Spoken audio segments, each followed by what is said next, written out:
واقعہ بخاری کا سنا کر بات ختم کرتا ہوں۔ آپ صلی اللہ علیہ وسلم جب مدینہ المنورہ ہجرت فرما کر تشریف لائے، ایک مرد اور عورت نے، لڑکے نے اور لڑکی نے آپس میں زنا کر لیا، زنا کا ارتکاب کر لیا۔ انہوں نے اپنے علماء سے مسئلہ پوچھا، ان کے عالم نے کہا کہ اس کا حکم تو بھائی واضح ہے۔ یہود کے عالم سے یہودیوں نے مسئلہ پوچھا، کہا کہ 100 بکریاں دے دو۔ کتنی؟ 100 بکریاں، اور اس کا چہرہ کالا کر لو مرد کا، اور گدھے پر الٹا بٹھاؤ، اور اس کو شہر کا، گاؤں کا، علاقے کا چکر لگواؤ، یہ ذلیل و رسوا ہوگا، بس یہی سزا ہے۔ مرد نے یہ کام، لڑکے کے باپ نے بکریاں بھی دے دی، یہ سارا کام کر لیا۔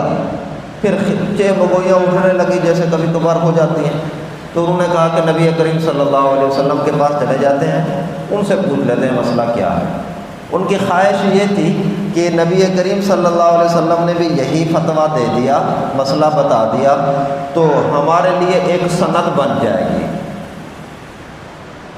کہ دیکھیں تورات میں بھی یہی حکم ہے، اور نبی کریم صلی اللہ علیہ وسلم نے بھی اسی طرح ہی مسئلہ بتایا ہے۔ جب آپ صلی اللہ علیہ وسلم کے پاس آئے تو آپ نے پوچھا کہ ہاں بھی تورات میں کیا حکم ہے؟ یہود کہنے لگے کہ تورات میں حکم یہی ہے کہ 100 بکریاں دے دو اور منہ کالا کر کے گاؤں میں، شہر میں چھپا دو، بس یہی اس کا کفارہ ہے، یہی چیز ہے، سزا ہے۔ حضرت عبداللہ بن سلام رضی اللہ تعالیٰ عنہ، یہود کے بہت بڑے عالم تھے، مسلمان ہو چکے تھے، کہنے لگے کہ یا رسول اللہ یہ جھوٹ بول رہے ہیں، قرآن میں حکم واضح ہے کہ اگر زانی شادی شدہ ہو تو اس کو سنسار کر دیا جائے۔ آپ نے فرمایا کہ تورات لے آؤ۔ تورات لے آئے، اور ان کا ایک عالم بھی ساتھ آ گیا جو پڑھنا جانتا تھا۔ اس نے تورات کو جب پڑھنا کیا جہاں یہ حکم ہے سزا کا، اس نے پڑھا اوپر سے نیچے سے، اوپر سے نیچے سے، جہاں سزا تھی سنسار کرنے کی، رجم کی، وہاں پر ہاتھ رکھ دیا، انگل رکھ دی۔ حضرت عبداللہ بن سلام کہنے لگے یا رسول اللہ اس کو کہیں کہ ہاتھ اٹھائے اپنا۔